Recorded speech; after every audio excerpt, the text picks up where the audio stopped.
get that shifted back to there. To stand in the House today in support of the Responding to Abuse in Care Legislation Amendment Bill.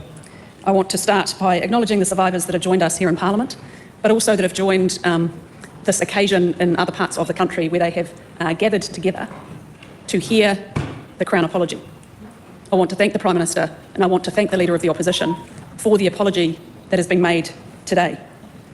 And I want to particularly acknowledge the disproportionate number of New Zealanders, deaf and disabled New Zealanders, who were abused in care. Mr. Speaker, like many, I have read the Royal Commission in their final report. Every page was harrowing to read, and one can only imagine what those experiences were like to live. It's very clear that the state has a responsibility to protect the most vulnerable, and it's clear that we've failed in that duty, which is why we as members of Parliament have the responsibility to take action. And the speakers in the banquet hall made that very clear. Words are one thing, action is something else. Mr. Speaker, I want to particularly speak today in support of the proposed amendment to the Crimes Act, which explicitly includes disability in the definition of a vulnerable adult. The Royal Commission pointed out the lack of clarity and protection in legislation for disabled people. The proposed amendment makes explicitly clear the protection the law offers to disabled people who rely on the care of another person who cannot remove themselves from that care. I do understand that the disability community raised concerns with the Royal Commission about being defined as vulnerable, because that word very clearly does not speak to their strengths. But I do want to make it clear that this change is not about defining disabled people as vulnerable. It's about protecting people who may not be able to speak for themselves, who are experiencing abuse and neglect, and who cannot remove themselves from that care. The amendment, I want to point out, does not change the obligations on carers, household members or staff in care settings, but makes it explicit that they are subject to the obligations and offences in the Crimes Act. This change will make it abundantly clear that those caring for disabled adults have a statutory duty towards them and can also be subject to specific offences for ill-treating them. There is never, ever an excuse for the abuse or mistreatment of disabled people. We recognise that we must and need to do more and are working to strengthen the system that protects disabled people from abuse and neglect. I want to give one example, People for Us, which is a peer-to-peer initiative that responds to the recommendation that people in care have access to independent advocates. This is a new approach to safeguarding disabled adults who live in residential services. It will be delivered by experienced providers and staffed by disabled people. Its initial focus will be working with people at the higher risk of abuse or neglect, for example, those without family, without whānau and friends outside the service who could support them. These services are currently being established and I understand they'll be in place in the middle of next year. Mr. Speaker, our government is committed to making the care system safe for all who need it. It will take time to make the scale of changes the Royal Commission has recommended. But today we are making a start. We are making a start with the support of the other parties around the House. So with that, and this words will be followed by action, I commend this bill to the House. That's a very interesting point mentioned there about disabled people and the Crimes Act, and I know what it's like having to flee domestic violence. If you were I can picture not being in that, not being able to even get yourself out of the house.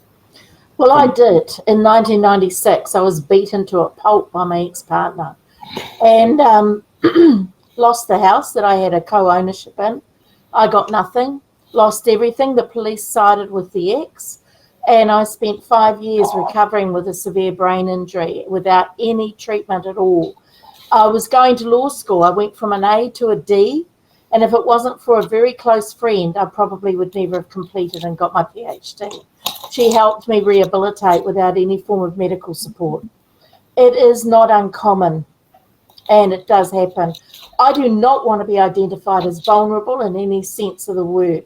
However, there is a part of our community that has vulnerability, but we are a marginalised group, disabled, but we are resilient. And that word vulnerable implies we're not.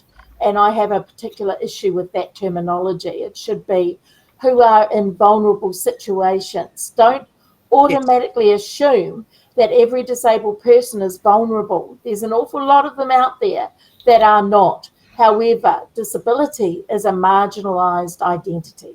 There's a difference in both. I like the word you used there, vulnerable situation. I think I think that's a much better term to use instead of vulnerable people, because there are strong people that find themselves in really bad situations, and that also includes disabled people. But speaking of Louise Upston, I find it very hard to take any politician seriously that has made a whole bunch of cuts to services that would protect people. Like, I can't trust a damn word she says. I She's mean, cut our disability budgets. yeah, Yeah. They took away whaikaha. Yep. We don't want whaikaha gone. They underfunded it from the beginning. That was not national with this coalition. They were underfunded from the beginning. They were not wanted. And therefore, it was a purposeful action to get rid of it as a ministry.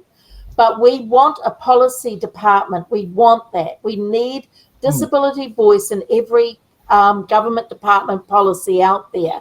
We didn't want the legacy of the funding side, the service delivery. That was dumped over without any consultation or negotiation. We are not equal. We have no representation in Parliament. We have no voice in Parliament. As a disabled Māori woman, I have nobody that represents me in government, no one at all. And until we see disabled people sitting in our government under each party, we remain outside of it. We are not equal citizens at all. We're persona non grata, and we have been for decades. Yeah.